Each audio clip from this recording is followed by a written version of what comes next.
ایک مصنف لکھتا ہے کہ 1973 میں روس میں کمیونزم کا طوطا بولتا تھا، بلکہ دنیا تو یہ کہہ رہی تھی کہ بس اب پورا ایشیا سرخ ہو جائے گا۔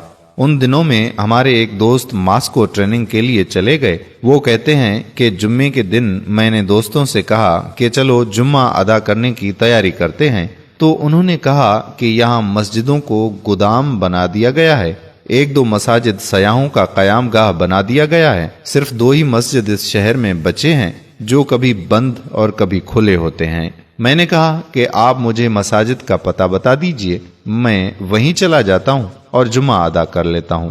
پتہ لے کر میں مسجد تک پہنچا تو مسجد بند تھی۔ مسجد کے پڑوس میں ہی ایک بندے کے ساتھ مسجد کی چابی تھی۔ میں نے اس آدمی سے کہا کہ مسجد کا دروازہ کھول دو، مجھے نماز پڑھنی ہے۔ اس نے کہا کہ دروازہ تو میں کھول دوں گا، لیکن اگر آپ کو کوئی نقصان پہنچا تو میں ذمہ دار نہیں ہوں گا۔ میں نے کہا کہ جناب دیکھیں، میں پاکستان میں بھی مسلمان تھا اور روس کے ماسکو میں بھی مسلمان ہی ہوں۔ پاکستان کے شہر کراچی میں بھی نماز ادا کرتا تھا اور روس کے شہر ماسکو میں بھی نماز ادا کروں گا، چاہے کچھ بھی ہو جائے۔ اس نے مسجد کا دروازہ کھولا تو اندر مسجد کا ماحول بہت خراب تھا۔ میں نے جلدی صفائی کی اور مسجد کی حالت اچھی کرنے کی کوشش کرنے لگا۔ کام سے فارغ ہونے کے بعد میں نے بلند آواز سے آذان دی۔ آذان کی آواز سن کر بوڑھے، بچے، مرد، عورتیں اور جوان سب مسجد کے دروازے پر جمع ہوئے کہ یہ کون ہے جس نے موت کو آواز دی ہے، لیکن مسجد کے اندر کوئی بھی نہیں آیا۔ خیر، میں نے جمعہ تو ادا نہیں کیا کیونکہ اکیلا ہی تھا، بس ظہر کی نماز ادا کی اور مسجد سے باہر آ گیا۔ جب میں جانے لگا تو لوگ مجھے ایسے دیکھ رہے تھے کہ جیسے میں نماز ادا کر کے باہر نہیں نکلا بلکہ دنیا کا کوئی نیا کام متعارف کروا کر مسجد سے نکلا ہوں۔ ایک بچہ میرے پاس آیا اور کہا کہ آپ ہمارے گھر چائے پینے آئیں۔ اس کے لہجے میں خلوص ایسا تھا کہ میں انکار نہ کر سکا۔ میں ان کے ساتھ گیا تو گھر میں طرح طرح کے پکوان بن چکے اور میرے آنے پہ سب بہت خوش دکھائی دے رہے تھے۔ میں نے کھانا کھایا، چائے پی تو ایک بچہ ساتھ بیٹھا ہوا تھا۔ میں نے اس سے پوچھا کہ آپ کو قرآن پاک پڑھنا آتا ہے؟ بچے نے کہا کہ جی بالکل، قرآن پاک تو ہم سب کو آتا ہے۔ میں نے جیب سے قرآن کا چھوٹا نسخہ نکالا اور کہا کہ یہ پڑھ کر سناؤ مجھے۔ بچے نے قرآن کو دیکھا اور مجھے دیکھا، پھر قرآن کو دیکھا اور ماں باپ کو دیکھا، پھر قرآن کو دیکھا اور دروازے کو دیکھا، پھر مجھے دیکھا۔ میں نے سوچا کہ اس کو قرآن پڑھنا نہیں آتا، لیکن اس نے کہا کیوں کہ اس کو قرآن پڑھنا آتا ہے۔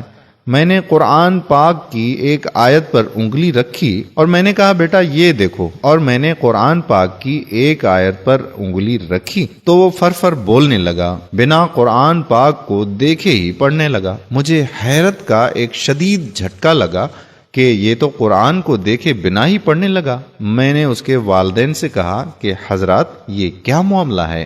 انہوں نے مسکرا کر کہا کہ دراصل ہمارے پاس قرآن پاک موجود نہیں ہے۔ کسی کے گھر سے قرآن پاک کی آیت کا ایک ٹکڑا بھی مل جائے تو اس تمام خاندان کو پھانسی کی سزا دی جاتی ہے، اور اس وجہ سے ہم گھروں میں قرآن پاک نہیں رکھتے۔ میں نے پوچھا تو پھر اس بچے کو قرآن کس نے سکھایا، کیونکہ قرآن پاک تو کسی کے پاس ہے نہیں۔ میں نے مزید حیران ہو کر کہا، کہنے لگے کہ ہمارے پاس قرآن کے کئی حافظ ہیں، کوئی درزی ہے، کوئی دکاندار ہے، کوئی سبزی فروش ہے، کوئی کسان ہے۔